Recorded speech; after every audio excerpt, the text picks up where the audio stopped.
Hello guys, welcome to my channel, Technology Sahayak. App Auto Crashing Problem. In this video, I will show you how to solve the Instagram app crashes problem when opening. I am showing you the problem practically. Now, I am opening my Instagram app. Friend, you can see that the app is not opening, it is closing automatically.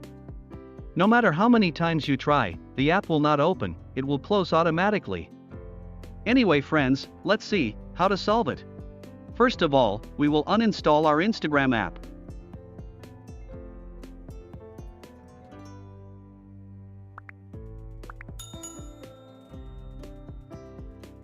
After uninstalling, we will install the Instagram app again.